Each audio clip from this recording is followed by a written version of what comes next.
सामने वाला आदमी अरबपति है। वह और उनकी पत्नी स्काई डाइविंग में दुर्भाग्यवश एक दुर्घटना का शिकार हो गए थे। उनकी पत्नी की जगह पर ही मौत हो गई और उनके पैर लकवाग्रस्त हो गए। ये वही नौकरानियां हैं जो इंटरव्यू के लिए आती है। उसकी नजर बेहतरीन है, बस देखते ही इन लोगों का झूठ देख लिया। वह किसी से संतुष्ट नहीं था। उस दिन एक असभ्य काला आदमी आया। उसे अभी अभी चोरी करने के जुर्म में जेल से रिहा किया गया था। दूसरों से विपरीत वह काम की तलाश में नहीं था। वह सिर्फ किसी से एक बार ना सुनना चाहता था ताकि वो बेरोजगार के लाभ के लिए आवेदन कर सके। उसका नाम बकरी है। उसके पास देखभाल करने का कोई अनुभव नहीं था, यहाँ तक कि उसने अरबपति के सामने महिला सहायक के सामने नजर मिलाई। अरबपति हंसा। यह आदमी बिना शिष्टाचार का है। वह चाहता था कि वह अगले दिन काम पर जाए, क्योंकि वह 1.5 साल से घर नहीं आया था, इसलिए वह उसे आराम देना चाहता था। लेकिन यह इतना आसान नहीं है। उसे घर से बाहर निकाल दिया गया। बकरी सड़क पर भटकता रहा। उसने किसी और का आलू चिप्स खाया। आज की रात सामान्य रात से अधिक लंबी है। दूसरे दिन अरबपति के घर बटलर ने उन्हें यह काम सौंप दिया और उसने एक कमरे की व्यवस्था की। सुंदर कमरे को देखते हुए बकरी की आंखें भर आई। ठीक उसी तरह उसने अपना दूसरा जीवन शुरू किया। उसने सहायक के रूप में काम करना सीखना शुरू किया, लेकिन वह सो गया। पैरों को शैम्पू से धोया, यहाँ तक कि उसने सेक्सी चमड़े के मोजे को पहनाया। यह बातें अभी भी स्वीकार्य है। उनके लिए मुश्किल क्या है? उसने अरबपति के लिए कचरे को साफ करने के लिए दस्ताने का इस्तेमाल किया। मुझे लगता है कि मैं एक मजबूत आदमी हूँ, मैं यह काम कैसे कर सकता हूँ? वह अभी भी एक अविश्वसनीय काला आदमी है। उसने अरबपति के पैरों पर गर्म पानी डाला, यह देखने के लिए कि क्या यह प्रतिक्रिया करता है। अरबपति को खिलाते समय वह खूबसूरत औरतों को देखता था, यहाँ तक कि उसने अरबपति के चेहरे पर चावल डाल दिया, लेकिन उनमें कुछ अच्छे गुण भी है। वह अरबपति को सामान की तरह पीछे की सीट में बिठाना पसंद नहीं करता था। उसने काफी समय से ढकी कार पर से कपड़ा हटा दिया और अरबपति को ले लिया। दो लोगों ने इंजन की जबरदस्त आवाज सुनी और अपनी खुशी को रोक नहीं पाए, लेकिन बाहर जाने का रास्ता बंद था। सामने वाला आदमी अपराधी था। क्रोधी बकरी ने अपने आप को पीछे नहीं रखा। एक हाथ से व्यक्ति को अंदर खींच लिया। मेरे लिए ध्यान से पढ़ ध्यान से। No parking. जोर से बोलो, मुझे सुनाई नहीं देता। यह बुरा नहीं है, यह सब पढ़ो। निजी कार। अब ध्यान से याद रखो,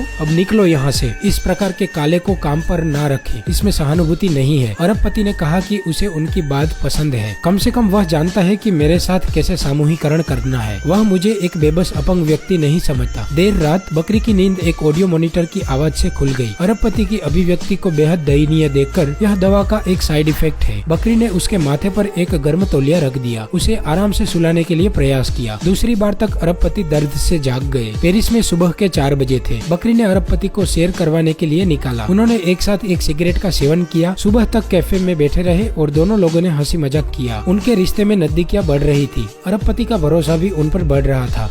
बकरी को पता है कि अरबपति के पास आधे साल से एक पत्र मित्र है। वे फिर भी संपर्क में रहे। अरबपति दूसरा आदमी रखने की हिम्मत भी नहीं कर सकता था। बकरी ने फोन खोला, सीधे उस पत्र मित्र को फोन लगाया। अरबपति नहीं नहीं कहते रह गया। अंत में उसने उनके साथ लंबे समय तक बातचीत करने का मजा लिया। अरबपति को महिला से परिचित होने देते हैं। इस गंभीर स्थिति में वे एक साथ थिएटर गए। बकरी दूसरे लोगों द्वारा घूरे जाने की परवाह किए बिना हंसता रहा। अरबपति भी हंसते हंसते लोटपोट हो गया। उस दिन बकरी ने चुपके से अरबपति की व्हील चेयर की मरम्मत में मदद की। फिर 2 बच्चों की तरह दोनों लोग सड़क पर निकल पड़े। आज अरबपति का जन्मदिन है। हर साल की तरह इस समय की संस्कार युक्तता बेमतलबी है। बकरी ने पर्याप्त क्लासिक संगीत सुना, फिर कुछ लोकप्रिय संगीत चालू किया। साथ ही सभी को नृत्य के लिए आमंत्रित किया। अरबपति ने घर में पहले कभी ऐसी खुशहाली नहीं देखी थी। उस दिन अरबपति की पत्र मित्र ने उन्हें वास्तविक में देखने के लिए परवानगी ली। वह काफी देर तक राह देखता रहा, लेकिन अब महिला आ रही थी। उन्हें चिंता थी कि सामने वाले को उनकी शक्ल पसंद नहीं आएगी। उसने समय रहते वहाँ से भागना पसंद किया और महिला के बगल से होते हुए निकल गया। बकरी ने अरबपति का तनाव देखा। वह अरबपति के मूड को सही करने के लिए पैराग्लाइड के लिए ले गया। घर पर बकरी का छोटा भाई आया। उनके भाई ने एक घटना को अंजाम दिया था, इसलिए वह छुपने के लिए यहाँ आया था। अरबपति ने बकरी को परिवार के सदस्यों के साथ बहस करते हुए देखा। उन्होंने बकरी से कहा कि परिवार सबसे महत्वपूर्ण चीज है, पहले परिवार के सदस्यों की अच्छी देखभाल करो। अरबपति कितने दयनीय थे। उन्होंने फिर भी बकरी को निकाल दिया। इस बार वह हिंसक नहीं था। उसे जाने के लिए बोलना बहुत मुश्किल था। घर जाने के बाद बकरी ने अपनी चाची के साथ दैनिक काम करना शुरू किया। अपने भाई को बुरे लोगों से दूर रखने में मदद की। वह एक इंटरव्यू में भी शामिल हुआ। अरबपति के घर सीखे ज्ञान की वजह से उसने जूरी से सबसे उच्च रेटिंग प्राप्त की। अब अरबपति ने बकरी को खो दिया था और नई नौकरानियां की भर्ती शुरू कर दी, लेकिन ये सब लोग बहुत ठंडे थे। वे अरबपति के साथ एक बीमार व्यक्ति की तरह व्यवहार करते थे। अरबपति धीरे धीरे लंबी दाढ़ी रखने लगा। अब पहले जैसी हंसी नहीं है। बटलर उसे ये नहीं देख सके। वह बकरी के पास गए। बकरी ने अरबपति की लंबी दाढ़ी देखी और तुरंत जोर से हंसा। वह अरबपति के अकेलेपन और हीनता को समझता था। उसने कुछ दिनों के लिए खुद को राहत देने के लिए अरबपति को बाहर ले गया। पूरे रास्ते में उत्साह और जबरदस्त स्पीड थी। अंत में वे किनारे पर पहुंच गए। असीम समुद्र को देखकर आखिरकार अरबपति का दिल खुल गया। बकरी ने अरबपति की दाढ़ी बना दी और उनके लिए तोहफा भी तैयार किया। फिर बकरी अरबपति की कार को समुद्र तट के एक रेस्टोरेंट में ले गया और उसे लौटा दिया और रहस्यमय ढंग से कहा, इसके बाद एक महत्वपूर्ण कार्य होगा। फिर चले गए। इस बार अरबपति अब इसे टाल नहीं सकता। जब वह उस पत्र मित्र को देखता है, अरबपति को आखिरकार वह आनंद मिला जो असंभव लग रहा था। सब कुछ बहुत आसान हो गया। फिल्म एक प्रेम भरी हंसमुख हंसी के साथ समाप्त होती है। अगर आपको यह फिल्म पसंद आई तो फॉलो बटन को दबाना न भूले।